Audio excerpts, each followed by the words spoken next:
Nos vamos a comunicar con Rafael Picasso, presidente de la Asociación de AFPs. Buenas tardes, señor Picasso, bienvenido a Canal N.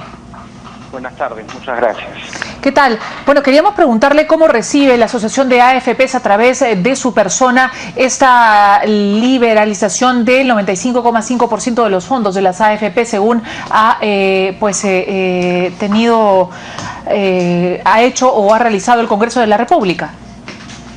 Bueno, antes de contestar la pregunta, nosotros como Asociación de AFPs queremos dejar constancia que somos conscientes que hay un espacio para poder hacer una reforma en general en el sistema previsional, no solo vinculado a las AFP, sino al sistema previsional en general, que incluye también como paso previo una profunda reforma en materia laboral y en materia tributaria. Ahora, contestando a la pregunta puntual, desde luego nosotros estamos en contra de la norma, así lo hemos manifestado, no solo por el hecho de que sea inconstitucional, y ahí sí discrepo con el defensor del pueblo, sino porque ataca directamente a la razón de ser del sistema. Es decir, si una persona que toda su vida ahorra con una finalidad previsional, de la noche a la mañana va a poder retirar la totalidad de sus fondos, entonces ¿para qué ahorro? No tiene ningún sentido, no tiene ningún tipo de lógica. Pero es su dinero, finalmente. O sea, podría ser, es el dinero de la persona y la persona finalmente puede decidir qué hacer. Lo que pasa es lo siguiente, que hay un tema legal, conceptual, ya probablemente no sea fácil de entender, pero cuando el dinero es depositado en una cuenta individual de capitalización, automáticamente tiene una afectación, y la afectación consiste en que ese dinero solo puede destinarse exclusivamente a una pensión, ¿no? Correcto. Y eso es un tema legal, o sea, es un tema difícil de poder explicarlo y transmitirlo, porque el común del ciudadano considera que es su dinero, efectivamente que es su dinero, pero es un dinero propio que está destinado para la pensión y nada más que para la pensión, ¿no? Entonces, con esta ley, en realidad lo que se está haciendo es que este dinero se abra la puerta para que pueda ser destinado a cualquier cosa diferente a lo que es una pensión, ¿no? Pero podría de repente la persona utilizar esos fondos de repente y capitalizarlos mejor, ¿cree usted? Hay otras opciones, por ejemplo en la banca, en donde podría sacar mayores intereses, por ejemplo. Bueno, yo no descarto que puedan haber otro tipo de alternativas de inversión. El problema es que, y es por eso que cuando el Ejecutivo hizo la observación y utilizó una expresión vinculada al comportamiento humano, la tendencia, ¿no?, en la mayoría de los casos es que el dinero se va a ir al consumo y el dinero no se va a utilizar para fines previsionales o fines de inversión. Claro, se dice también que una persona de 65 años ya es una persona lo suficientemente madura y racional para poder ser consciente de que ese dinero lo debe cuidar y lo debe guardar para poder vivir por el resto de su vida. Pero también es cierto que lamentablemente los peruanos, no digo que todos, pero la gran mayoría, no tenemos una cultura de inversión. O sea, no tenemos el expertise, no tenemos los conocimientos. Y por ejemplo, se dice que ese dinero puede ser destinado a la compra de un inmueble para ser arrendado y vivir de la renta. Pero también es cierto que aquí en el Perú muchas veces la persona no cobra la renta y tiene que iniciar un juicio de desalojo, ¿no?, para poder sacar al inquilino, y eso toma años y años, una lentitud del Poder Judicial. Entonces el riesgo es muy alto. Ahora, en fin, son ya decisiones, y dependerá de la madurez de ese jubilado, ¿no?, de que realmente tome conciencia que ese dinero debe ser destinado exclusivamente para su pensión, ¿no? Claro. Claro, él sabrá en todo caso si es, bueno, para su pensión probablemente sí, si lo invierte o qué sé yo. Yo me imagino que, como usted bien señala, una persona a los 65 años tiene absoluta capacidad para saber qué hace con su dinero. Ahora, usted ha señalado que considera que esta ley es inconstitucional también. ¿Cuáles son las razones para argumentar que es inconstitucional? Bueno, la razón es muy simple, ¿no? La ley establece que estas retenciones que se hacen a los empleados dependientes o los independientes que voluntariamente aportan, tienen una finalidad previsional. Esa finalidad previsional, la ley, deriva de la Constitución y está vinculada al tema de la seguridad social, ¿no? Y el derecho a una pensión.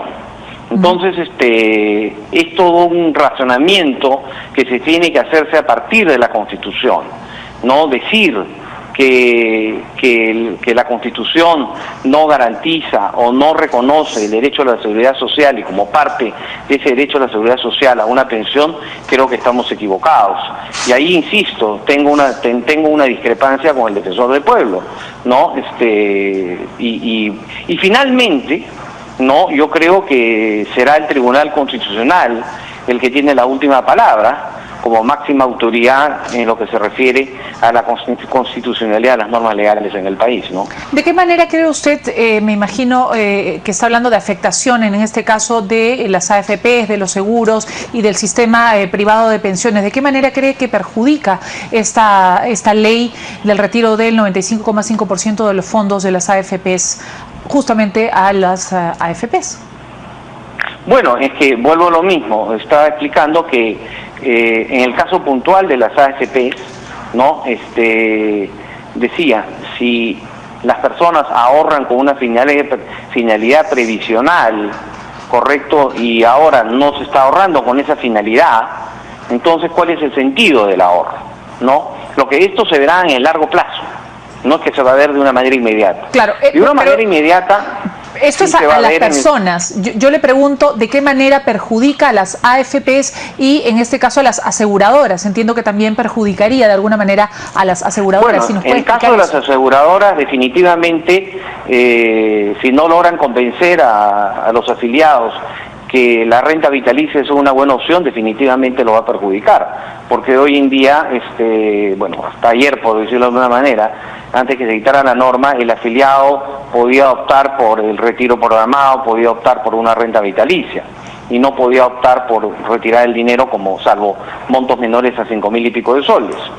Entonces, definitivamente va a haber una afectación, pero lo que va a suceder es que el dinero que está en renta vitalicia o el dinero que está en retiro programado es dinero que sigue circulando en el mundo financiero, sigue circulando en inversiones, sirve para financiar proyectos de infraestructura, sirve para destinarlo a muchas actividades que le permita no rentabilizarlo y poder darle una mejor pensión al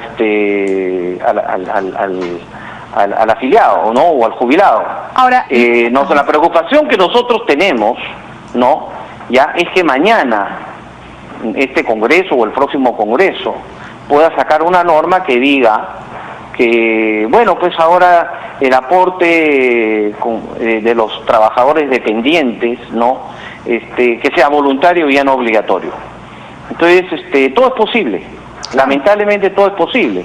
Entonces, y yo he escuchado de varios congresistas en los debates, ¿no? En el sentido de que el ahorro previsional tiene que ser algo voluntario y no compulsivo, ¿no? Lamentablemente en el Perú no tenemos todavía una cultura previsional y ahí hay que ser autocrítico como gremio de AFPs, que tenemos una gran tarea de hacer una labor de educación previsional frente a todos los afiliados, ¿no? Claro. Y por otro lado, sí.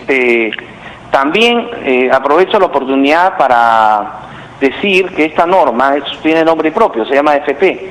Y yo digo, ¿qué pasa con ese señor de 65 años que está en la ONP? ¿No? ¿Cómo va a retirar sus fondos? La verdad que no tengo la menor idea. ¿O es que tenemos jubilados o afiliados de primera o de segunda en el Perú? ¿No? Convivimos los dos sistemas. Ya, ok, en la AFP retirará el 95.5, pero en la ONP, ¿qué va a suceder? Y ahí no se ha resuelto el tema de la ley, ¿no? No se ha querido tocar ni afrontar el tema. Esa es mi opinión, ¿no? ¿Usted pediría entonces que también se analice o se haga algo respecto al tema del Sistema Nacional de Pensiones, del Sistema Público de Pensiones? Bueno, yo le digo una cosa, para el Sistema Nacional, para la ONP o el Sistema Público de Pensiones es un tema muy delicado, porque cualquier dinero que tengan que devolver tiene que salir del Tesoro Público, ¿no? Tiene que salir de ahí. Claro. Y eso es, y todos sabemos que los recursos son escasos. En el caso de la AFP, felizmente, se cuenta con la liquidez necesaria para poder atender este primer retiro que se calcula en más o menos 2.500 millones de soles. Existe la tesorería para hacerlo. Ahora, ¿no? el congresista Johnny Lescano decía que son aproximadamente 6 millones los que, digamos, los que integran el gran universo de las AFP, 6 millones de aportantes, y que solamente en ese momento de la ley aproximadamente 80.000, creo que fue el número más o menos que utilizó, citó, 80.000 personas se verían beneficiadas con esta ley si es que quisieran retirar el 95,5% de sus fondos. En realidad a las AFPs no les hacen ni cosquillas prácticamente, ni a las aseguradoras.